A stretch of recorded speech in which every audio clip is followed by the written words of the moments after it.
let's talk about the ACA plan that you guys have to extend them. It's likely to pass the House. Maybe when people are watching this, it has already passed the House, but it also seems doomed to pass in the Senate. What's the plan if that does happen? Today is a victory for the American people, whose voices we have heard loud and clear, saying that we have to be able to have health care that we can afford and is accessible where we live. So today is a first step in restoring the cuts that the Republicans have made to health care and creating a health care crisis in our country.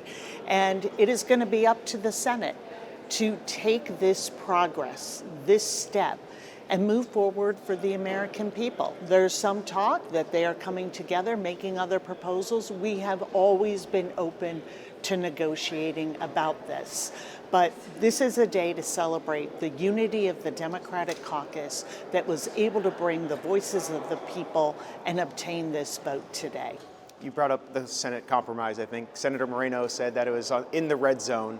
And the two of the aspects, there's the income cap, I believe, and then elements of an HSA involved. Is that something that you would support? Because that's different from just a pure extension. Yeah, listen, we already have bipartisan vote in the Senate for the pure extension. So let's get it done. Let's get it done. But if there are other alternatives that are going to bring relief to the American people, to small businesses, to the hospitals that are closing, to the anxiety that is out there as families are facing increases in their insurance premiums by the thousands of dollars a month, we're all ears, and we will come together and work for the American people and move them forward. But that's not what we've heard from a Republican Party. What we have heard is, we are not interested. We are going to take Americans' health care, give that funding to billionaires in the form of tax cuts. So we will continue to work and reach our hand across the aisle to make sure the American people have the affordable care they need.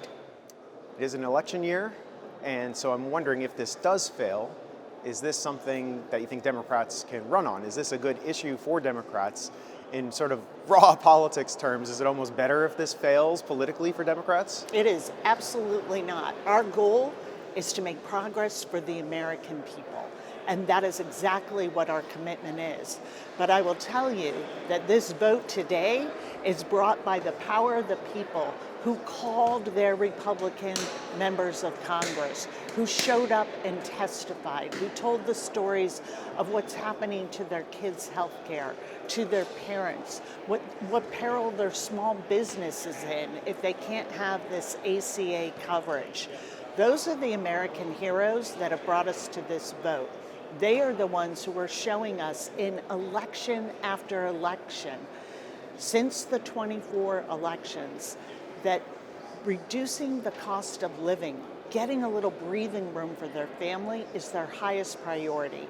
That is where Democrats are focused. That is the work that we are doing. And we're seeing our Republican colleagues do just the opposite by standing aside, letting the president add tariffs that have jacked up the costs of groceries, of daily goods.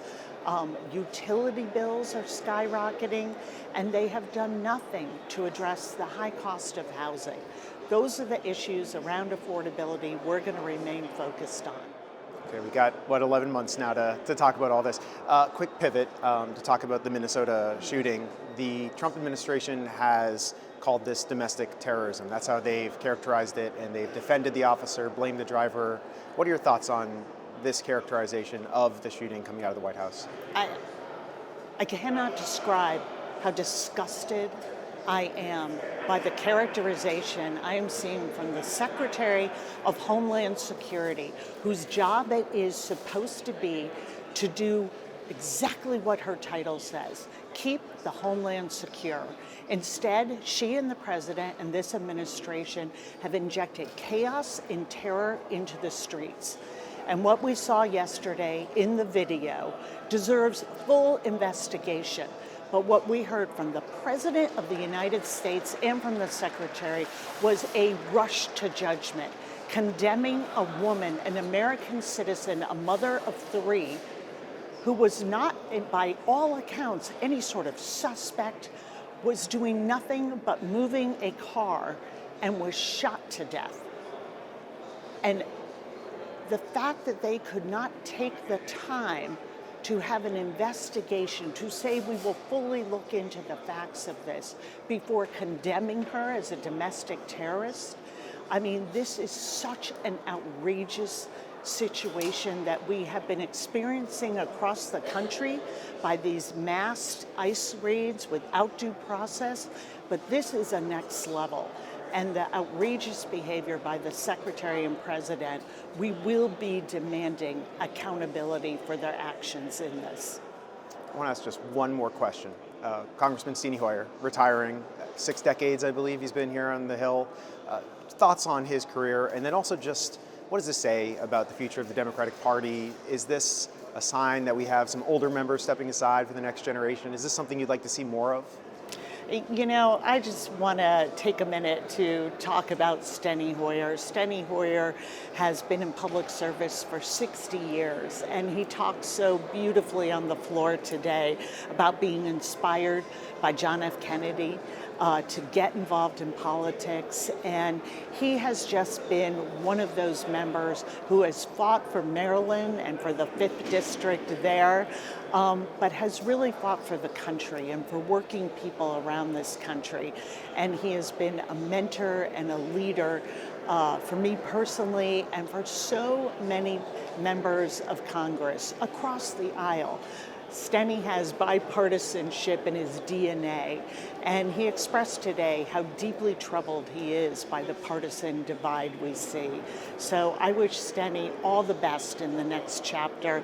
He's the very best of what we look for in members of Congress, and we wish him well. And for our Massachusetts audience right now watching, thoughts about the Patriots game coming up? Oh, let's go Pats. It is a bright spot and a really difficult start to 2026, and we're looking for that MVP for Mays. I agree. That's something I think we could all agree on, right? Okay, thank you.